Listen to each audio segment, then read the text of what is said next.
Hello नमस्कार. All exam कट्टा या ऑनलाईन प्लॅटफॉर्मवर भविष्यातील सर्व प्राध्यापकांचं सहर्ष स्वागत.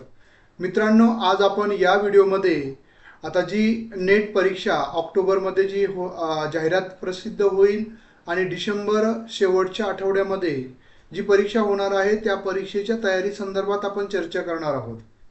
त्यानंतरनं सेट परीक्षा कधी होईल, काय होईल, त्यानंतरनं अभ्यास कशा पद्धतीने केला पाहिजे, पेपर 1 पेपर 2 किती मार्क मिळवले पाहिजे, या सर्व मुद्द्यांवर आपण या व्हिडिओमध्ये चर्चा करणार आहोत. आपण जर या चॅनलला नवीन असाल तर निश्चितच व्हिडिओ आवडल्यानंतर किंवा आपल्या चॅनलवर वेगवेगळे विषयाचे व्हिडिओज आहेत ते आवडल्यानंतर तुम्ही चॅनलला सबस्क्राईब करायला विसरू नका, जेणेकरून तुम्हाला अशा पद्धतीच्या सर्व अपडेट्स, जाहिरात कधी प्रसिद्ध होईल, कशा पद्धतीने फॉर्म भरायच्या, या सर्व मुद्द्यांवर तुम्हाला मार्गदर्शन मिळणार आहे. त्याचबरोबर आपण ऑल एक्झाम कट्टा या आपल्या ॲपच्या माध्यमातूनच, ज्या ॲपची लिंक याच व्हिडिओच्या खाली डिस्क्रिप्शन बॉक्समध्ये आहे, ऑल एक्झाम कट्टा फेसबुक पेज, ऑल एक्झाम कट्टा टेलिग्राम चॅनल, ऑल एक्झाम कट्टा व्हॉट्सअप ग्रुप, या सर्व ग्रुपची लिंक तुम्हाला या व्हिडिओच्या खाली डिस्क्रिप्शन बॉक्समध्ये आहे, ज्या ग्रुपच्या माध्यमातून तुम्ही आमच्याशी जोडलं जाऊ शकता. त्याबरोबरच आपल्या ऑल एक्झाम कट्टा या चॅनलवर वेगवेगळे कोर्स, सेटनेट पेपर 1 पेपर 2 अतिशय उपयुक्त आणि कमी प्राईजमध्ये विद्यार्थ्यांसाठी आपण उपलब्ध करून दिलेले आहेत. तर ते तुम्हाला जर आवडले असतील, टीचिंग पद्धती आवडत असेल तर निश्चित तुम्ही पाहू शकता. मग आपण सेटनेट परीक्षा, त्याची तयारी, योग्य अभ्यास पद्धती कशी आहे, तर बघा, परीक्षेचे स्वरूप समजून घ्या. सुरुवातीला आपण काय करतो की अभ्यास डायरेक्टली पुस्तकं घेऊन येतो आणि अभ्यासाला सुरुवात करतो. मित्रांनो, ती अभ्यासाची योग्य पद्धती नव्हे.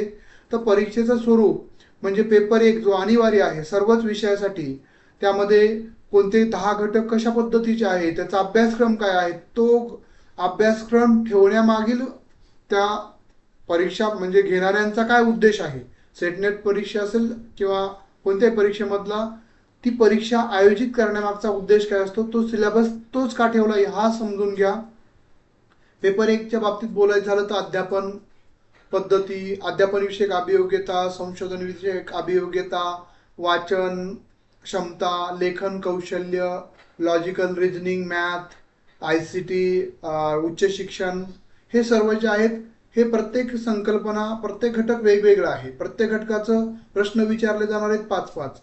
तर तुम्ही प्रत्येक घटकावर कोणकोणते मुद्दे आहेत, उपमुद्दे, त्या प्रत्येक घटकांतर्गत, जसं पहिल्या घटकामध्ये 4च उपमुद्दे आहेत, तर त्या 4 उपमुद्द्यावर कसं 5 प्रश्न विचारलेले आहेत हे समजून घ्या. म्हणजे आपल्याला जसं सहसंबंध म्हणजे एकाचा म्हणजे सिलेबस हा आहे, तर त्याच्यावर प्रश्न कसे विचारलेत, तर ह्या मुद्द्यावर हा प्रश्न कसा आलेला आहे, म्हणजे आपल्याला भविष्यामध्ये प्रश्न कसे येणार आहेत, मग आपण अभ्यास कसा केला पाहिजे, याचं लिंकिंग हे स्वतःला आपल्याला समजून येतं. त्यानंतर आपण पेपर 2 बद्दल, हा तुमचा PGचा म्हणजे पोस्ट ग्रॅज्युएशनचा पेपर आहे. आता बघा, कोण परीक्षेसाठी पात्र आहे, ज्यांचं MA ला ॲडमिशन, MA PG ला ज्यांचं ॲडमिशन आहे, ज्यांनी यावर्षी घेतलंय, तेही परीक्षा देऊ शकतात. तुम्हाला परीक्षेत जर तुम्ही क्वालिफाय झालात तर तुमच्या 2 वर्षामध्ये तुम्हाला तुमचा रिझल्ट द्यावा लागतो. त्यामुळं MA ला ज्यांनी यावर्षी ॲडमिशन घेतलं असतील तेही परीक्षा देऊ शकतात. बघा, निवडलेल्या विषयावर आधारित, जसं तुमचा मराठी असेल, इंग्रजी असेल, अर्थशास्त्र, राज्यशास्त्र, जो विषय असेल त्या विषयावर तुम्ही ही परीक्षा देऊ शकता. म्हणजे तुमचा तो विषय पेपर 2 असेल. म्हणजे पेपर 1 हा 50 प्रश्न 100 मार्काला, पेपर 2 100 प्रश्न 200 मार्काला. कोणतीही नकारात्मक गुणदान पद्धती यामध्ये नाही.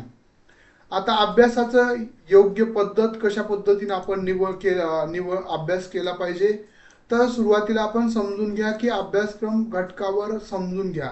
म्हणजे पेपर 1 मध्येही 10 घटक आहेत, पेपर 2 मध्येही 10 घटक आहेत अधिकृतरित्या, आणि पेपर 1 मधल्या प्रत्येक घटकावर 5 प्रश्न विचारले जातात, त्याचा अभ्यासक्रम आणि त्याच्यावर विचारले गेलेले प्रश्न, म्हणजे मागील प्रश्नपत्रिकेचं विश्लेषण करावं लागणार आपल्याला.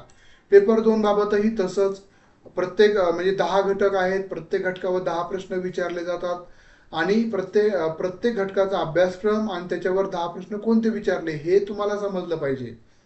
ह्याचे नातेसंबंध, याच्याची कोरिलेशन समजलं पाहिजे. म्हणजे तुम्हाला अभ्यासाची योग्य दिशा आणि आपल्याला कसा अपेक्षित अभ्यास आहे ते तुम्हाला मागील प्रश्नपत्रिकेच्या विश्लेषणातून समजलं जाणार आहे. त्यामुळेच आपण मागील प्रश्नपत्रिका पेपर 1च्या 13 वर्षाच्या प्रश्नपत्रिकेचं विश्लेषणाचं आपण बुक म्हणजे मार्केटमध्ये आहे, पण आता माहित नाही किती पुस्तक असतील. ती आपण दुसरी आवृत्ती पब्लिश केलेली नाही, पण आपल्या क्लासच्या विद्यार्थ्यांना ती PDF स्वरूपामध्ये देत असतो. जसं आता 15 जूनचा पेपर झालाय, त्याचंही पूर्ण प्रश्न घटक वाईज विश्लेषण आपण देतोय. म्हणजे आपलं वेगळेपण एवढंच आहे की आपण घटक वाईज पेपर 1चं पण विश्लेषण तुम्हाला देतोय प्रश्नांचं, ते घटक वाईज. पेपर 1चं पेपर 2चं घटक वाईज विश्लेषण देतोय. त्यामुळे तुम्हाला घटक वाईज अभ्यास करायला एक वेगळं लिंक लागते आणि त्यानुसार तुम्हाला वेगानं अभ्यास करता येतो. मागील प्रश्नपत्रिकांचं विश्लेषण करा. कोणत्या घटकावर जास्त, आता जास्त प्रश्न नाही, समान. मी जास्त हा शब्द मुद्दामून या ठिकाणी वापरलाय की असं होत नाही. अनेक विद्यार्थी म्हणतात सर प्रश्न कुठून येतात समजत नाही. अजिबात नाहीये. प्रश्न हे तुम्हाला कोणत्या घटकातून येतात हे जर समजत नसेल तर तुमचा परिपूर्ण अभ्यास नाही, असं मी अतिशय काळजीपूर्वक हे विधान करू शकतो. तुमचा अभ्यास जर व्यवस्थित असेल तर तुम्ही लगेच ओळखू शकता की हा घटकातून हा प्रश्न विचारलेला आहे. जर तुमच्याकडे प्रश्नपत्रिका ए सेट असेल तर त्यामधले क्रमवार पेपर 1चेही पहिल्या 5 प्रश्न पहिल्या घटकावरचे आणि पेपर 2चेही पहिले 10 प्रश्न पहिल्या घटकावरचे सिक्वेन्सली दिलेले असतात, तुम्ही पाहू शकता. त्यानंतर घटक आधारित नोट्स तयार करा. प्रत्येक युनिट घटकावर स्वतंत्र नोट्स असाव्यात. त्यामुळे आपण बघा, मराठी विषयाच्या 2900 पेजच्या नोट्स आहेत. इंग्रजी विषयाच्या 2000 पेजच्या नोट्स आहेत. त्यानंतर आपण जर बघितलं सर्व म्हणजे जवळपास सर्वच जे आपण कोर्स घेत आहोत सेटनेटचे सर्व विषयाच्या 2000+ पेजच्या नोट्स आहेत. पण आपण त्या घटक वाईज देतोय. म्हणजे आपण जसं जेवण करत असताना एकदा ताट वाढलं, खूप मोठं ताट असेल तर आपल्याला भीती वाटते. पण जर आपण एक एक घास एक एक पदार्थ चवा घ्यायला सुरुवात केली तर आपल्याला पूर्ण ते म्हणजे जेवण पूर्ण करणं सोपं जातं. पण एकदा सर्व बघितलं की भीती वाटते. अभ्यासाचंही तसंच आहे. आपल्याला एकदा सर्व जर नोट्स 2900 पेज कधी वाचणार अशा पद्धतीचे आपल्या मनामध्ये प्रश्न निर्माण होतात. त्यामुळं एक म्हणजे जसं आपण एक एक टप्प्यानं एक एक पायरी चढत जात असतो, आपल्याला ज्ञानाच्या मंदिरामध्ये देखील आपल्याला एक एक टप्पा पूर्ण करतच 10 घटकापर्यंत अभ्यासाची परिपूर्णताकडे जायचं असतं. आता वेळेचं नियोजन कसं करावं. रोज 3-4 तास आपण आतापासून अभ्यास करणं गरजेचं आहे. पेपर 2साठी 1-2 तास, पेपर 1साठी 1 तास जरी दिला तरी चालेल. MCQ सराव बघा, नियमितपणे ऑनलाईन ऑफलाईन सराव प्रश्न सोडवा. जर तुम्ही नेटची तयारी करत असाल तर मी सजेशन करेल की ऑनलाईन सोडवा, कारण नेट ही ऑनलाईन असल्यामुळे तुम्ही सराव देखील ऑनलाईन त्या पद्धतीने करणं अपेक्षित आहे.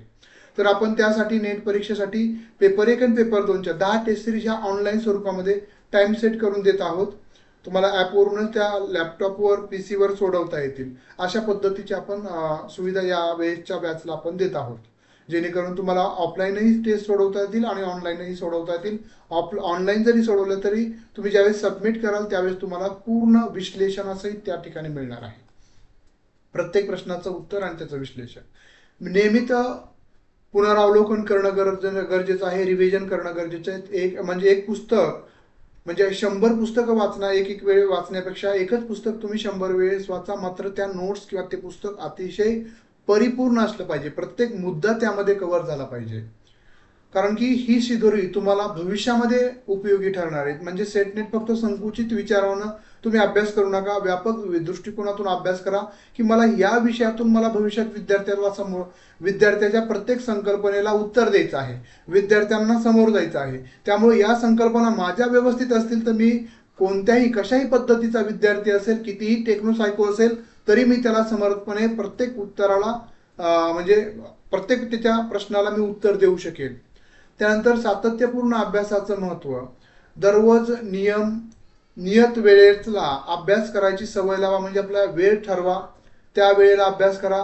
लहान टप्प्यामध्ये उद्दिष्ट ठेवा. म्हणजे एक घटक, पहिला घटक, दुसरा घटक, तिसरा घटक, एक एक एक एक बूंद बूंद से घट भरताय. एक एक घास खाऊन आपण जेवण पूर्ण करत असतो, एकदाच पूर्ण जेवण करत नसतो.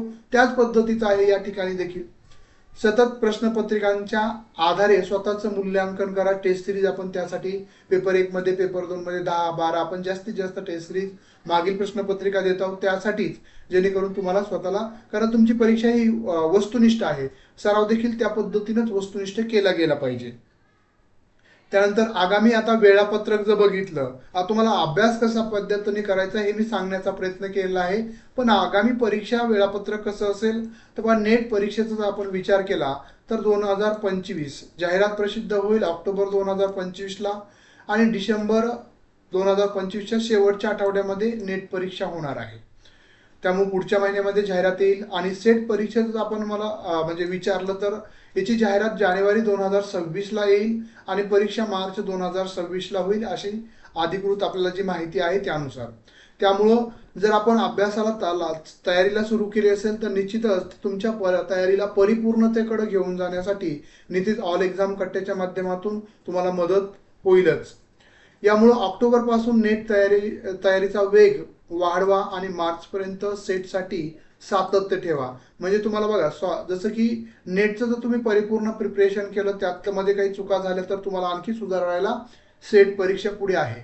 त्यामुळे आतापासून मनाला ठरवा की आता कोण काय म्हणतंय त्यापेक्षा आपण या परीक्षेमध्ये उत्तीर्ण होऊ. आपल्यामध्ये ती योग्यता आहे, प्रत्येक विद्यार्थ्यामध्ये आहे. बघा 56 वर्षाचे केंद्रप्रमुख पवार सर, मी त्याचं आपल्या चॅनलवर पोस्टही केलेले आहे, तुम्ही वाचू शकता. 56 वर्षाचा व्यक्ती एज्युकेशन विषयातून म्हणजेच मेरिटपेक्षा 10 मार्कानं जास्त त्यांना मार्क पडलेले आहेत. सांगायचं तात्पर्य की इच्छाशक्ती असेल, सातत्य ठेवलं तर निश्चित तुम्ही यशाच्या शिखरावर जाऊ शकता. आता विद्यार्थ्यासाठी टिप्स सांगायचं झालं तर दररोज थोडा वेळ चालू म्हणजे जे काय माहिती असतील ICT, तर्कशास्त्र, गणित, बुद्धिमत्ता याच्याकडेही वेळ द्या. पेपर 1साठी.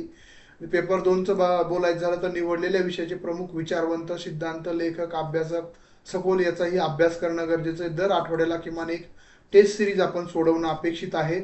त्यानंतर घटकावार आपलं टेबल तयार करा आणि त्यामध्ये आपण पहिलं रिव्हिजन, दुसरं रिव्हिजन काय समजलं, दुसऱ्या रिव्हिजनमध्ये, पहिल्या रिव्हिजनमध्ये काय समजलं हे समजून घ्या. तरच तुमच्या अभ्यासाला परिपूर्णतेकडे जाता येणार आहे. निष्कर्ष आपल्याला काय सांगता येतील, सेट नेट परीक्षा या 2 परीक्षा अतिशय सोप्या पद्धतीच्या आहेत. यापूर्वी मी त्याचं आयोजन केलं होतं, शिंदे सरांचं लेक्चर आपण ठेवलं होतं, म्हणजे चर्चासत्र घेतलं होतं. सेट आणि नेट परीक्षा या दोन्ही परीक्षा सातत्यपूर्ण अभ्यास, घटकावार नियोजन आणि मागील प्रश्नपत्रिकेच्या विश्लेषणातून सहज शक्य आहे. सातत्य, आत्मविश्वास आणि योग्य अभ्यास पद्धती निश्चितच तुम्हाला यशापर्यंत घेऊन जाऊ शकते. यासाठी ऑल एक्झाम कट्टा तुमच्या बरोबर आहे. ज्यावेळेस तुम्ही हाक द्याल त्यावेळेस आपल्या ऑल एक्झाम कट्ट्याचं तुम्हाला असेल आणि जर तुम्हाला ऑल एक्झाम कट्ट्यावरचे तुम्ही व्हिडिओज बघा, तुम्हाला जर आवडले तर निश्चितच कोर्स जॉईन करू शकता. तुम्हाला काही अडचण असेल तर तुम्ही 9689047738 या क्रमांकाला मेसेज करू शकता, फोन करू शकता. धन्यवाद.